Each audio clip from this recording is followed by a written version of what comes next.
Kepiting bakar dan lobster garlic butter pasti bikin kalian tergoda. Mantep banget loh. Tekstur daging kepitingnya lembut, fams. Cita rasa bumbunya pedas, gurih, dan meresap ke dalam daging. Bikin nafsu makan jadi menggelora. Sebenarnya kepiting yang dimasak tanpa bumbu rasanya sudah gurih dan manis alami loh. Itu menandakan dagingnya berasal dari kepiting yang hidup dan segar. Soal manfaatnya sih banyak, fams. Kadar lemak jenuhnya rendah dan tinggi kandungan omega 3. Sehingga baik untuk perkembangan otak dan bisa menurunkan resiko hipertensi. Syaratnya, kepiting dimasak tanpa minyak berlebih ya. Sebelum dimasak, kepiting dipotong-potong dulu. Lanjut, haluskan bumbunya. Jangan lupa kunyit supaya aromanya sedap dan menghilangkan bau amisnya. Tumis bumbu sampai harum ya. Disusul kepiting dan aduk sampai bumbu rata. Bakar deh untuk mendapatkan aroma khas bakaran. Aromanya enak banget. Giliran lobster yang dimasak, fams. Potong lobster menjadi 3 bagian. Haluskan deh bumbunya biar rasa masakan makin sedap. Tuang lobster ke dalam kuali. Kalau lobster sudah berubah warna secara sempurna, tandanya udah matang nih. Langsung sajikan saja.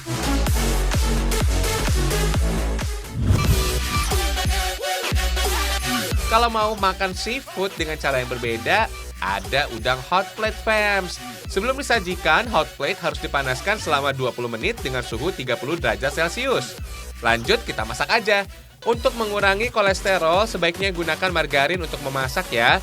Masukkan udang dan siram bumbu sesuai selera. Juara, fams. Setelah matang, tuang udang di atas hot plate. Tekstur empuk daging udang terasa nikmat karena hangatnya terjaga. Bikin perut lapar aja deh. Udang digadang-gadang sebagai hidangan laut dengan jumlah kolesterol yang tinggi. Tapi fams, asupan kolesterol pada udang nggak sepenuhnya jahat kok, asal nggak disantap berlebihan.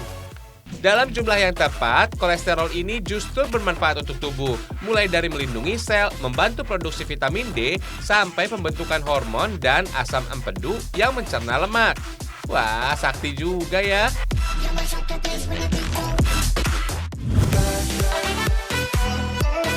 Umumnya, fams, udang dikembangbiakan dengan teknik ablasi mata. Tujuannya mengurangi hormon penghambat pematangan sel telur. Wah, mata udang ternyata bukan saja digunakan sebagai indera penglihatan tuh. Berpengaruh juga pada sistem reproduksinya. Fams, setiap ekor indukan udang betina dapat menghasilkan hingga 250.000 telur dalam setiap pemijahan loh. Setelah 16 jam proses pembuahan, telur udang menetas dan menghasilkan naupli. Nah, larva ini masih berbentuk seperti kutu air dan hanya memakan kuning telur yang tersimpan di dalam tubuh Nauplius. Katanya sih, naupli yang bagus bisa naik ke permukaan air dan mendekati cahaya, fams. Setelah 40 hingga 48 jam, naupli bermetamorfosis menjadi zoea yang aktif dan memakan fitoplankton.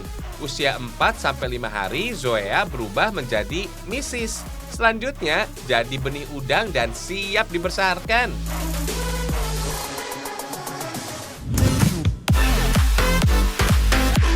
Kalau ke Aceh, wajib ya menyantap mie Aceh ini. Mie asal kota Serambi Mekah ini dibuat dari mie kuning tebal. Rasanya makin nikmat kalau dimasak dengan hasil lautnya. Makin segar. Fams, rumah makan legendaris yang menyajikan menu mie Aceh berada di wilayah Penayong, kota Banda Aceh. Katanya sih, rumah makan ini sudah ada lebih dari 53 tahun.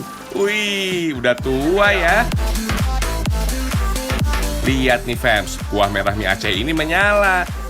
Apalagi memakai tambahan seafood kayak gini, bikin nafsu makan meningkat deh.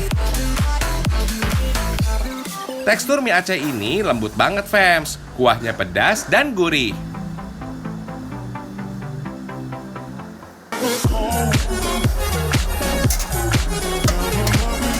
Menurut sejarahnya, kehadiran mie Aceh nggak lepas dari budaya lokal masyarakat Aceh. Tapi ada perpaduan budaya asing yang masuk wilayah Aceh. Sop berbaris kuah kari dipengaruhi masakan India, sedangkan mie dari Tiongkok, fams. Penyajiannya, mie Aceh ini memakai tambahan daging sapi atau kambing, menandakan makanan halal. Sedangkan seafood dalam mie Aceh karena letak geografisnya yang dikelilingi Selat Malaka. Oh iya, mie juga mengandung karbohidrat yang tinggi loh, fams. Makanya, mie digolongkan sebagai makanan pokok atau penghasil energi utama. Makanya, mie bisa menjadi makanan alternatif pengganti nasi.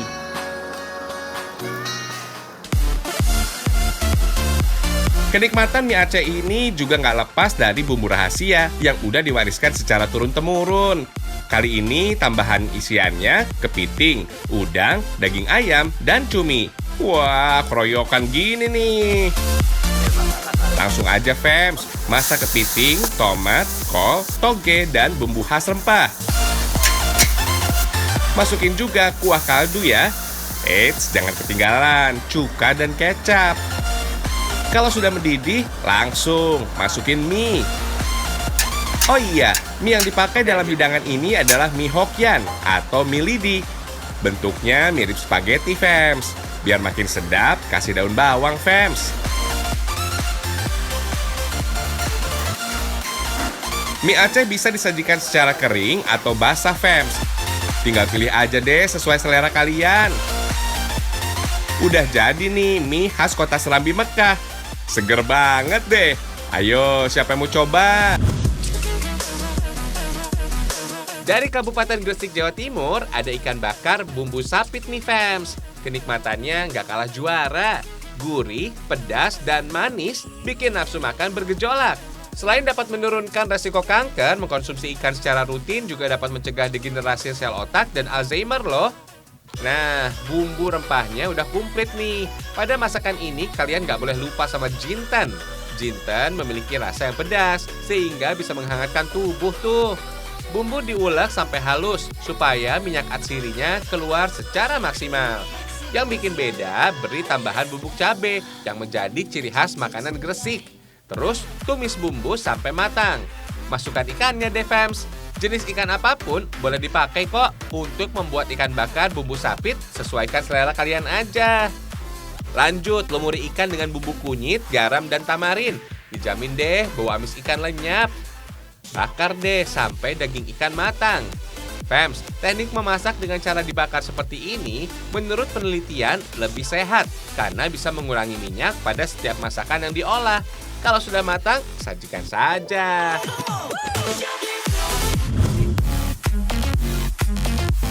Ikan sidat bakar Belambangan dari Kabupaten Banyuwangi, Jawa Timur juga nggak kalah sedap loh.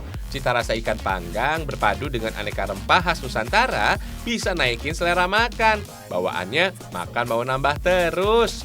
Sebelum diolah, ikan sidat harus difile supaya gampang disantap. Bumbu khas Nusantara jangan sampai lupa ya. Oh iya, bawang putih bermanfaat mengatur gula darah dan meningkatkan insulin dalam darah. Pantes ya, bagus dikonsumsi oleh penderita diabetes. Saat dibakar, balur bumbu pada permukaan ikan sidat. Bisa meresap sempurna ke dalam daging deh. Setelah matang, sajikan, fams. For your info nih, sidat ternyata peka terhadap perubahan lingkungan, sehingga lebih mudah dibudidaya. Yang terpenting sih, sirkulasi airnya terus berlangsung selama 24 jam. Pakan sidat juga bisa berupa plankton, cacing sutra, atau pelet buatan. Mudah didapat juga ya.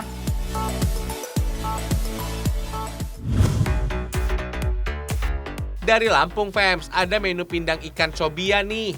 Katanya nutrisi ikan cobia nggak kalah dengan ikan salmon. Kandungan protein dan kaya omega 3-nya nggak kalah tinggi. Bermanfaat untuk kesehatan otak dan membangun jaringan tubuh. Ikan dibagi menjadi beberapa bagian ya, supaya gampang diolah. Bumbu rempah juga nggak lupa biar cita rasanya khas. Masukkan deh ikan cobia bersama bumbu halus tadi. Oh iya, fams, ikan cobia ini biasa disebut dengan mini hiu. Harganya dibilang ekonomis dan tekstur dagingnya tebal. Biasanya ikan cobia hidup di perairan tropis dan subtropis, fams. Lokasi yang paling cocok untuk budidaya ikan ini ada di selat kecil atau teluk yang terlindung dari ombak dan badai. Jenis ikan ini bisa dibilang tumbuh sangat cepat dan masuk dalam golongan ikan karnivora yang menyantap ikan kecil, cumi, dan udang.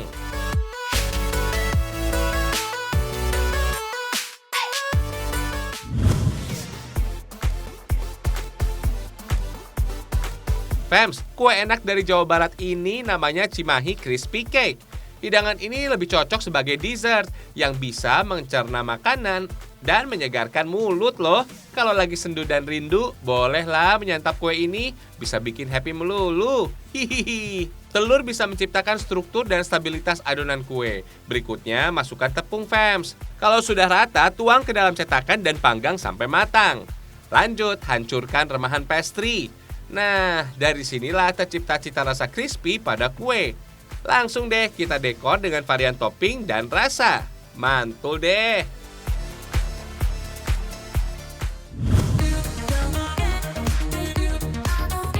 Dari Pulau Bangka Belitung ada kue manis yang enaknya juara. Namanya kue kecapang Fams. Sekilas bentuknya mirip kayak wingko khas Semarang. Kenikmatannya tiada duanya loh. Cara makannya berbeda Fams. Kue ini biasa dinikmati dengan saus manis dari aneka buah. Makanan manis ini sangat bermanfaat untuk tubuh. Bisa sebagai sumber energi, meningkatkan kemampuan berpikir dan membantu menstabilkan suasana hati. Cocok nih menghalau perasaan galau. Hihihi. Langsung aja kita campurkan bahan-bahannya Fams. Ada tepung terigu, kelapa, tape singkong, dan pengembang kue. Jangan lupa air secukupnya untuk mengatur dan mengontrol suhu dan kepadatan adonan. Setelah adonan tercampur rata, langsung bagi adonan menjadi 3. Supaya menarik, beri pewarna alami. Selain bikin cantik, warna-warni makanan ternyata bisa mempengaruhi nafsu makan loh. Bikin gemes aja. Sekarang kita bikin kuahnya deh. Potong kecil-kecil buah nangka, masukkan santan, gula merah, dan gula pasir. Katanya nih, kesaktian buah nangka bisa melancarkan pencernaan dan mencegah penyakit jantung loh. Sekarang cetak kue kecapang Fams. Masak dengan api kecil aja ya, biar nggak hangus. Sip, kue kecapang sudah jadi nih. Siapa yang mau coba?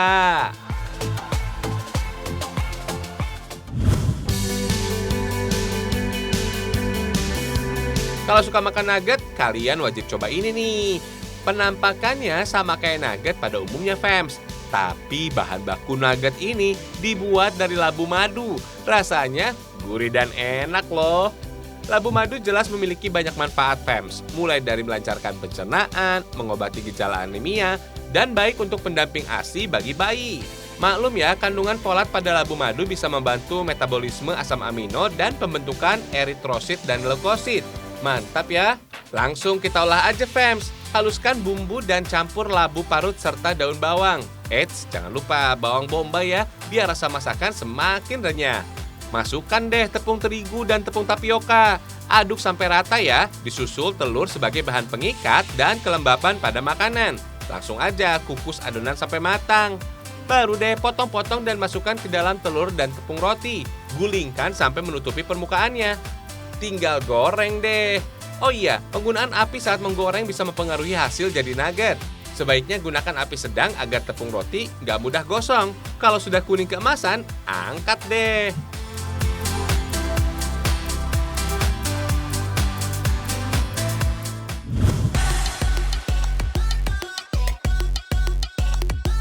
Fams, labu madu masuk dalam jenis tanaman rambat. Tanaman ini butuh perairan yang bagus agar buah yang dihasilkan tumbuh bagus dan besar. Setelah berumur 3 bulan, tanaman labu biasanya mulai berbuah. Sabar ya, biasanya butuh waktu 1-3 minggu sampai buahnya bisa dipanen. Tanda buah yang siap dipanen bisa dilihat dari tangkai bunga yang berubah warna menjadi kecoklatan. Warna kulitnya juga kekuningan. Saat buah dipukul, bisa terdengar suara dentingan.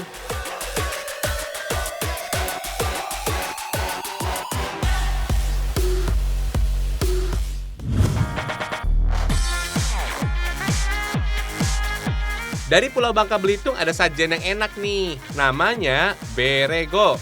Sepintas bentuknya mirip kayak lontong sayur ya. Hihihi.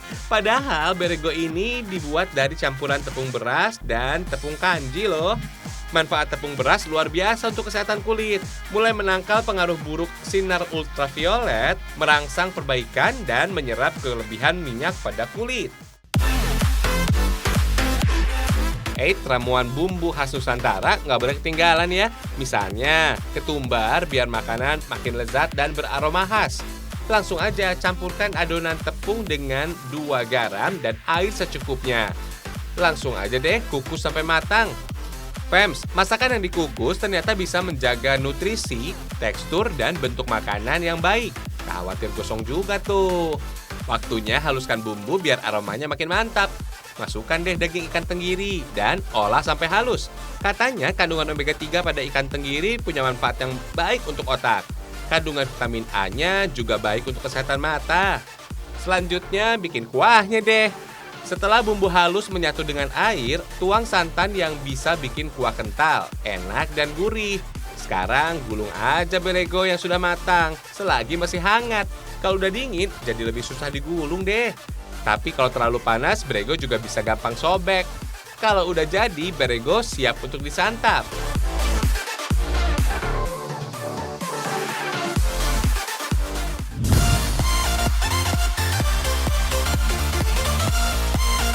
Ada yang unik nih, lihat nih, kacamata batok kelapa dari kota Yogyakarta.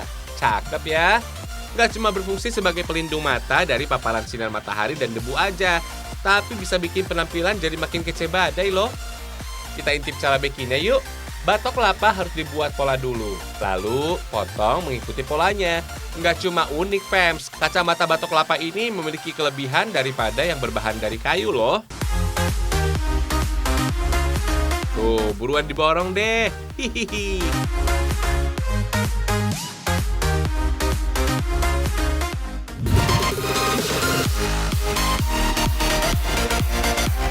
Batok kelapa emang banyak manfaatnya. Buktinya di wilayah Bantul, Yogyakarta, batok kelapa bisa disulap jadi kerajinan yang unik dan cantik. Kalian mau ya? Hihihi.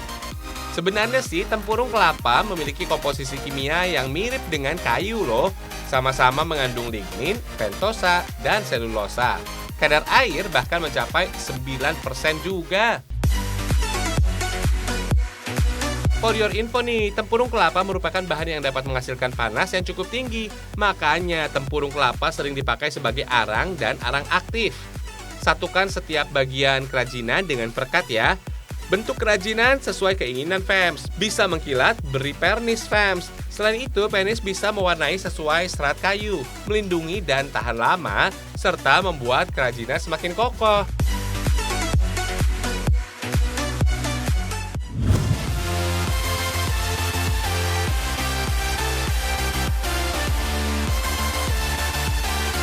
Sekarang waktunya jalan-jalan nih. Kita ke Museum Satwa di Kota Batu, Jawa Timur saja.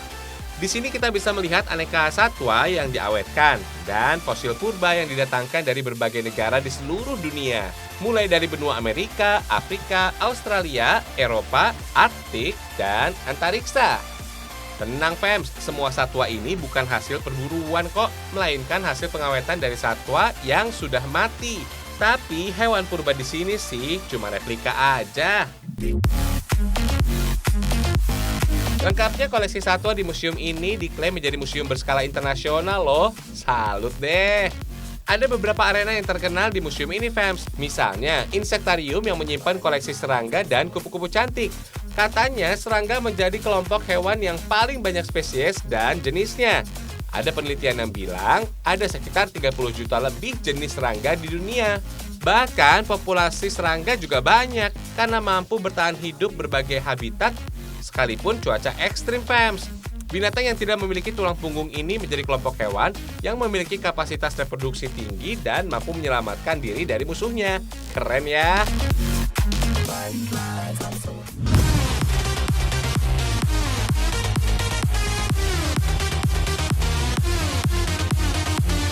Mau ngerasain sensasi terbang seperti burung fams? Kita coba main para layang di Gunung Banyak di wilayah Batu, Jawa Timur.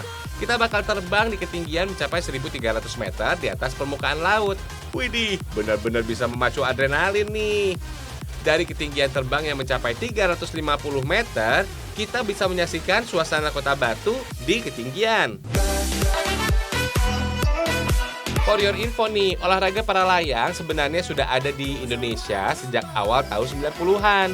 Munculnya jenis olahraga ini ditandai dengan terbentuknya kelompok Mega Raya Para Layang Indonesia yang disingkat Merapi di wilayah Yogyakarta. Awalnya olahraga ini bernama terjun gunung fams. Tapi tahun 1993, nama terjun gunung resmi diubah menjadi para layang untuk menghilangkan kisah menakutnya. Oh iya, olahraga ekstrim banyak manfaatnya fams. Selain bisa membuat pikiran menjadi lebih segar, olahraga ini juga dapat mendorong batas tubuh kita. Bahkan bisa cepat membakar kalori dan menurunkan berat badan Anda loh.